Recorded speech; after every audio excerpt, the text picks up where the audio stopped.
I suppose. Huh? You'll try talking to her, Togami? I'm surprised. You actually can be nice sometimes. Without a word, Togami approached the door and placed his finger on the intercom. A few moments later...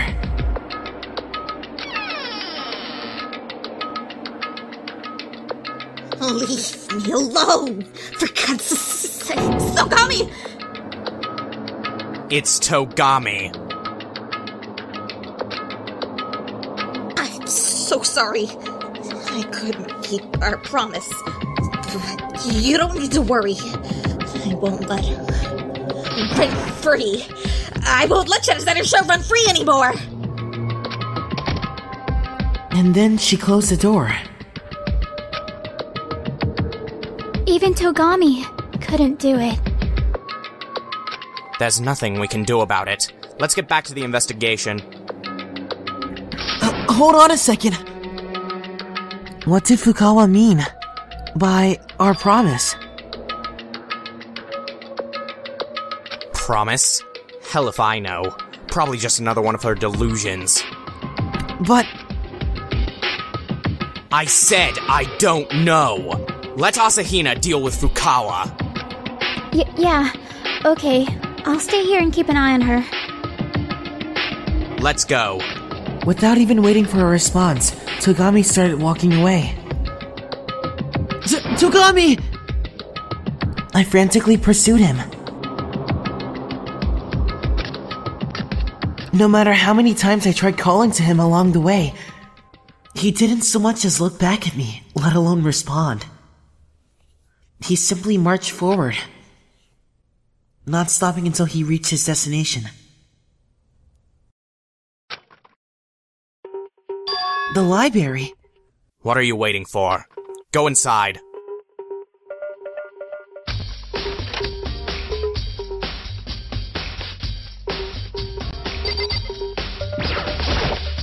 There's nothing there, dumbass. Try again.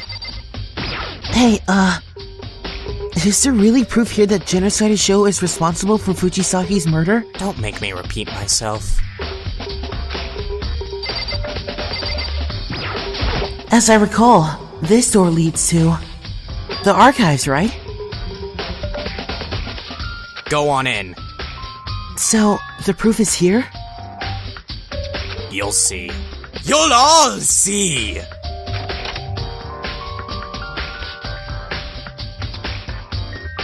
Holy, that's a lot of documents, and... this place takes Dusty to a whole new level. I believe you'll find there's enough valuable information in this room to warrant putting up with the dust. This shelf is full of notebooks and folders. I wonder what's in them. Those files are dangerous. Dangerous? That shelf contains detailed data on the people who run the world. It's info civilians should never know. You mean, like about members of the Dai? I mean the people controlling them, the true ruling class. If you don't mind being erased, go ahead and take a look. You'll find a lot of surprising names in there. You're joking, right? Care to find out? Just to be safe, I'll abstain.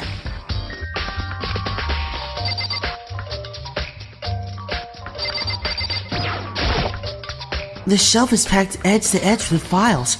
I reached out and picked one at random. A fine choice. Huh? That's a copy of a case file from a certain country's national archives. It's concerning the assassination of one of their presidents. They're planning at long last to unveil it 30 years from now. Just don't come running to me when you become a target for learning that information early. I silently returned the file to its place on the shelf. Creepy. What's here? The bookshelf is packed tight with thick files. Allow me to give you a word of warning before you decide whether or not to look at those. That shelf contains hundreds, if not thousands, of case files, crime scene photos and all, including some that a normal person wouldn't be able to handle seeing. Just a warning. What do you mean, unable to handle? Every single one of those are cold case files. Internal, confidential police documents that would, under normal circumstances, never see the light of day. Huh? What the heck was he talking about? You'll understand the significance of what's here, if you just look around.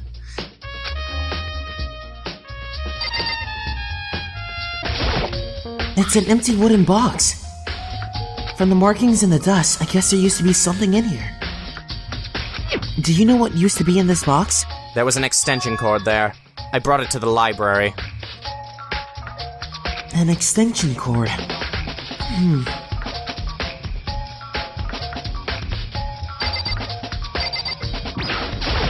Hey, I recognize this desk lamp, but this isn't Pixar or Ghost Trick. What the hell, Capcom? It's just like the one Togami was using in the other room. It's a lamp. What of it? It's not purple, so I hold no interest in it. There was another one of these here that I brought into the library proper. The lighting is dismal in there, so it's necessary to read. So, have you come to appreciate how extraordinary these archives are? This room is the reason I was so interested in the library. Confidential police and government documents, things that would never be available publicly, fill this room. It's glorious. You weren't joking? You have a terrible habit of deciding things must be false if they don't fit your view of reality. I have no idea how you can even expect me to believe all this is real. And anyway, who could have collected all this? And how could they have done it? Either Kibougamine Academy is just that influential, or the puppet master just didn't want me getting bored. Uh-huh. I can't do it. I can't keep up with him. This is just too outrageous. What? You still don't believe me? I'd like to know how you can. Any normal person couldn't. What is normal? Normal, average, simple, they do not exist. If you can't comprehend that, you can't possibly understand the fundamental precepts of this world. My ears are starting to hurt. You're also basing your comment on what you consider common sense. Don't apply your pedestrian common sense to someone in my position. The documents here are, without question, legitimate. Having seen them before, I can attest to that. Wait! You said you've seen these before? But these are all highly classified documents, aren't they? Then why? My house has a reading room much like these archives, though it's not nearly as small and dusty. What? Members of the Togami family have full, unrestricted access to government data. And not just domestically, either. Why? How? Do you remember what I said earlier about the true ruling class? The Togami family is part of that. Noble blood flows through my veins, blood that will one day have me sitting at the top of the world. As one of those rulers, it is necessary for me too to have a vast wealth of knowledge about the world. So, whenever I had the time, I would read whatever documents or records interested me. And that is why I can say with absolute certainty that the files here are unquestionably real. This is no longer a question of whether I believe or not. I'm starting to think Togami is infinitely more terrifying than the Puppet Master. The things that interested me the most were police case files for unsolved cases. Ever since I was young, one of my hobbies has been looking at unsolved case files. It was a great way to work my mind, and I solved more than a few cases while I was at it. Lately, there's been one case I've had a particular fascination with. The Genocider Shou serial killings. As he spoke, Togami pulled a single file from one of the shelves. This is that file. Every report filed on the Genocider Shou case is right here. Because there's so much of it, I'll just give you a summary of the most important information. To start off, there are two unique characteristics to the Genocider Shou murders. First, Genocider Shou always writes bloodbath fever in the victim's blood somewhere at the crime scene. And second, Genocider Shou's victims are all crucified. The phrase bloodbath fever in the victim's blood and crucifixion. That's just like what happened to Fujisaki.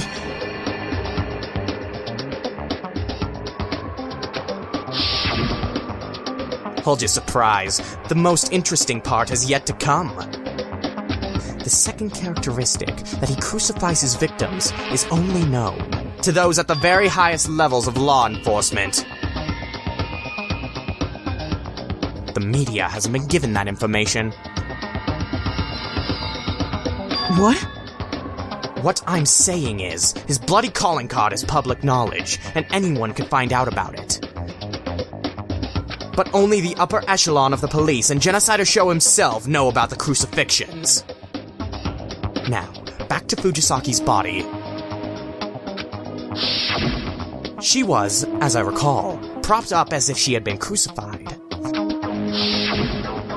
So the question becomes, how did the killer know that particular detail of Genocider Shou's MO? And that's where the problem lies. But there's an easy answer. The culprit was not a copycat, but Genocider Shou himself. This is my proof that someone here is actually Genocider Shou. Then it's true?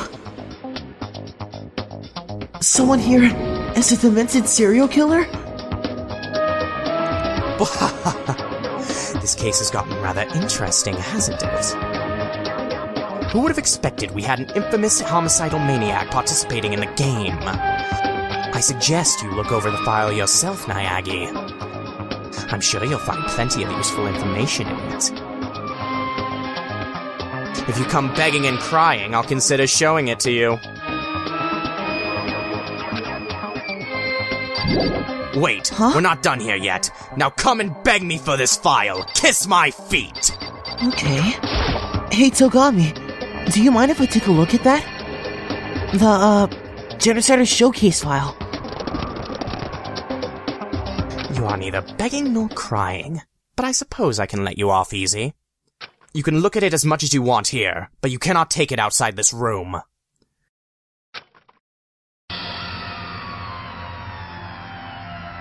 With my nerves on high alert, I took the file from Togami and began flipping through it. My hand stopped when it came to a page containing a series of crime scene photos. Names and pictures of Genocider Shou's victims filled page after page. Ken Harada, 32. Tatsuro Honda, 17. Gaku Shoji, 23. Issei Kano, 14. Takashi Yoshida, 30. Naruro Komatsu, Takefuma Guano, Yoji Anda, Osamu Tsuchi, Naohisa Uchida, Masamune Takashi, and on and on. At the very least, I have learned that every single one of his numerous victims are killed and crucified in exactly the same manner. In addition, he always leaves the message, bloodbath fever in the victim's blood at the scene. Take a look at the next page. I'm sure you'll find what's written there very interesting. The next page?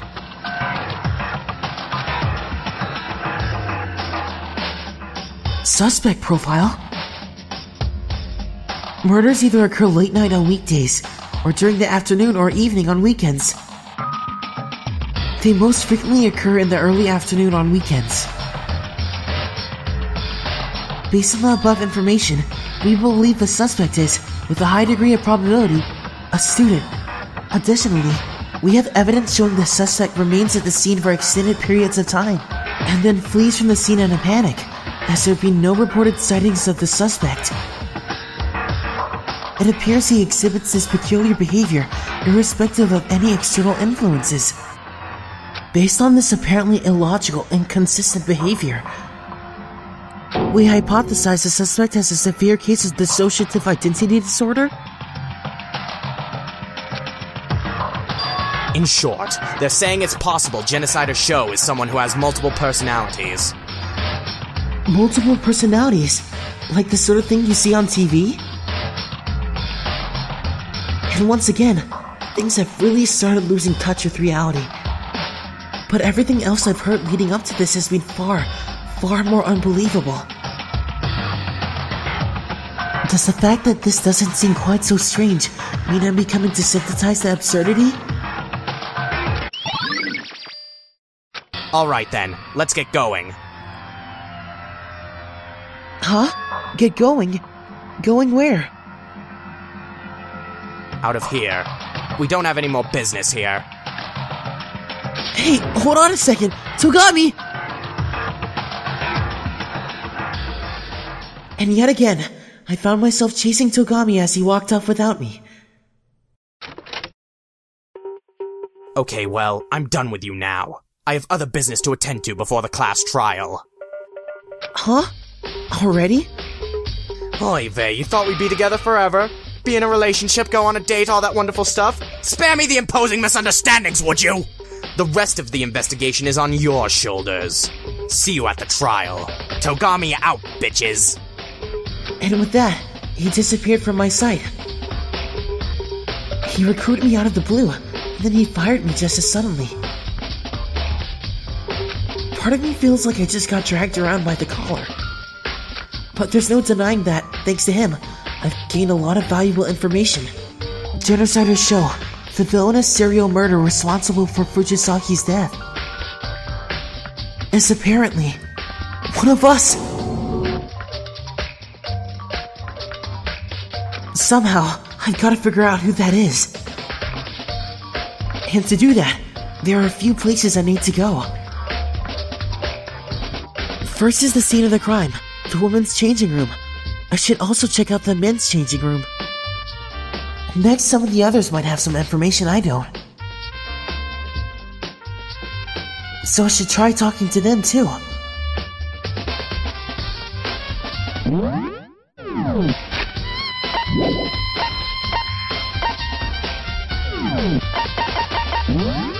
Huh, where should I go next? Maybe the classroom? Or the library? No, that's... I could go to the women's changing room. Never mind. Maybe I could talk to Hagakure. No, I don't think he'd have enough information for me. Oh, I don't think I talked to Celeste today. I'm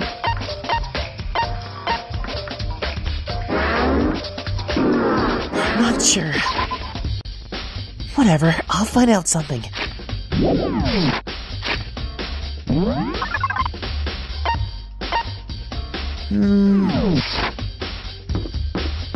Maybe there's something interesting in here?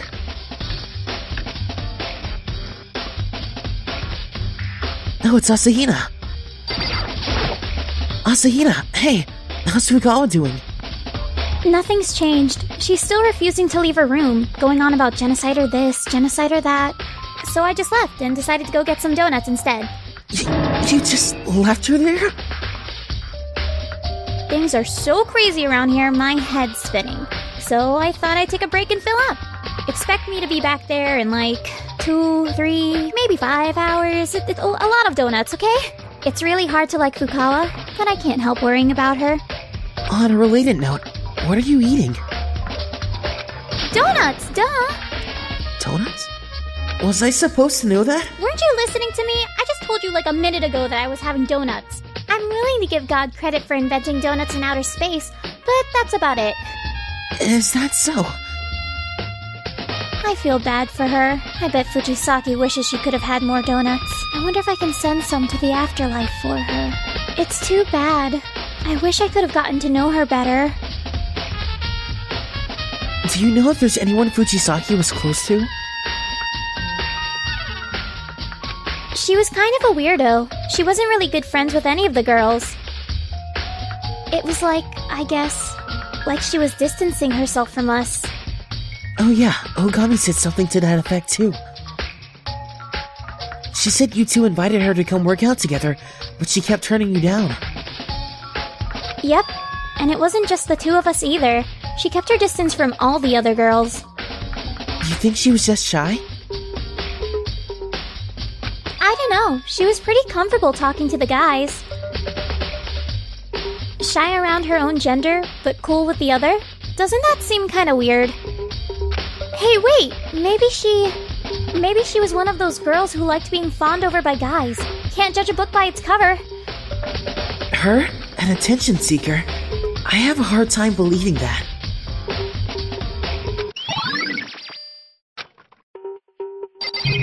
You know what? Maybe I should talk to Asahina again for no reason. Huh? Hey, What do you want? Okay, we're just gonna talk really fast. I don't know if I can talk What the that hell is fast. that? Too fast. It's like we were talking fast like we were in a video game or something. Whatever. Maybe I should check out the kitchen. Nothing here.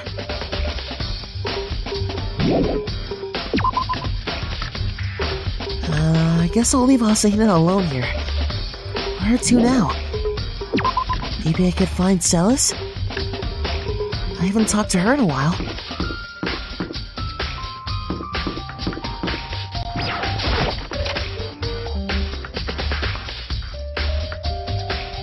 Oh, there she is. Hey, Celes, what are you doing here? This storeroom was quite impressive. It has a wide array of daily necessities. From food to tracksuits to towels.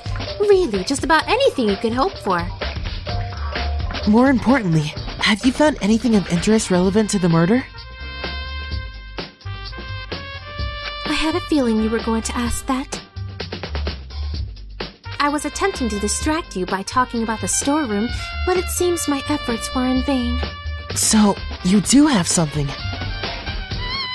Yes, and we can make it our little secret. Last night, I saw Fujisaki here in the storeroom. You saw her? It happened just before our self-imposed curfew. Well, hello there. What are you doing here so late? You know. Are you planning to start exercising? Huh? How did you know? There's a sleeve sticking out of your sports bag. It looks like a blue tracksuit. You're right. Thanks. Well, I'm in a hurry, so see you later.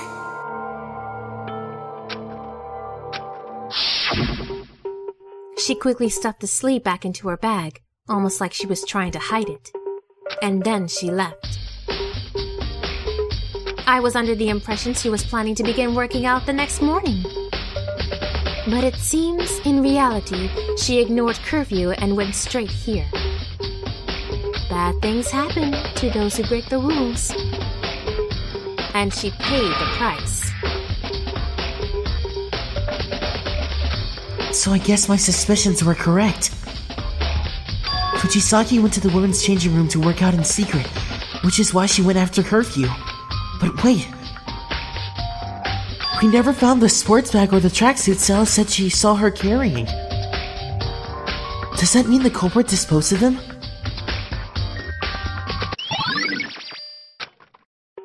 Okay, that's it for now, I guess. This looks like a refrigerator. Nope, no evidence hiding here. Why would I think that, anyways? Who should we talk to next? Maybe I should talk to anyone at all. Let's see. I already talked to Asahina and Celes, of course.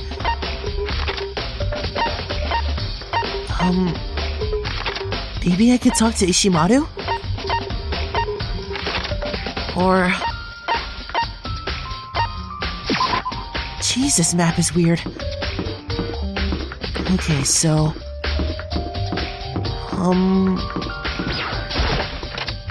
Who's in here? Hey, it's Yamada. Maybe he has something interesting. Dun dun dun dun dun! Yamada has acquired evidence pointing to the culprit. Oh, Yamada levels up. Yamada gains 42 intelligence. Evidence pointing to the culprit? What did you find? I can't say just yet. All I can say is this evidence will, beyond a shadow of a doubt, vanquish the murderer. Does he really have something that conclusive? I doubt it. Okay, I'll let Yamada have fun time. Fujisaki. All the life has drained from her body. All that's left is her corpse. Fujisaki's corpse. Why? At a first glance, the blood on the poster is what catches your eye. But looking closer, this is a poster of a busty supermodel. It kind of feels out of place here in the women's changing room.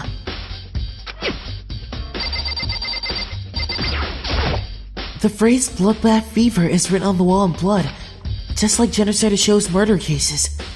Genocider Shou always writes bloodbath fever somewhere at the scene in the victim's blood, even. Oogami? Of us all, Chihiro Fujisaki was one of the most fragile, both in spirit and in body. Only a coward would target someone so frail. What they have done is unforgivable. I will not let them get away with this! Oogami. Hey, Kirigiri, how's your investigation coming along? I'm about done. But I should get going. I have other things I need to be doing. Other things? You mean aside from the investigation? Like what? Never mind that. You should just focus on solving this murder. But... I'll tell you one thing before I go. Thoroughly examine Fujisaki's corpse. Also, Fujisaki's Electro ID has gone missing. You should probably find out where it went. That's all I have for you. Good luck. True to her word, Kirigiri walked off, leaving the changing room behind. Examine her body, huh? And her Electro ID has gone missing too? That is curious. You know, I've been feeling like a lapdog here lately. I could talk to Oowada? This door should lead to the pool. Okay. I should examine Fujisaki's corpse. Kirigiri said I should thoroughly examine the body. Of course there's a limit to how much I can do. But I'll do what I can. For Fujisaki's sake. Let's see. For starters, both of Fujisaki's hands are bound with what looks like a rope or something. It looks like the rope's being used to prop her up, to make it look like a crucifixion. Hold on a second. There's a plug! That means this isn't a rope? But that's not everything. Fujisaki's cause of death was a blow to her head. In other words, she was struck and killed. Taking the crucifixion and the cause of death into account, when I first saw her body, it didn't really jump out at me, but having seen the Genocider Shou's case file, something doesn't seem quite right. But what exactly? Anyway, the lead I've got is the rope used to hang Fujisaki's body. Which means I need to go back there and do some additional investigation. And while I'm there, I'd like to take another look at the Genocider Shou case files.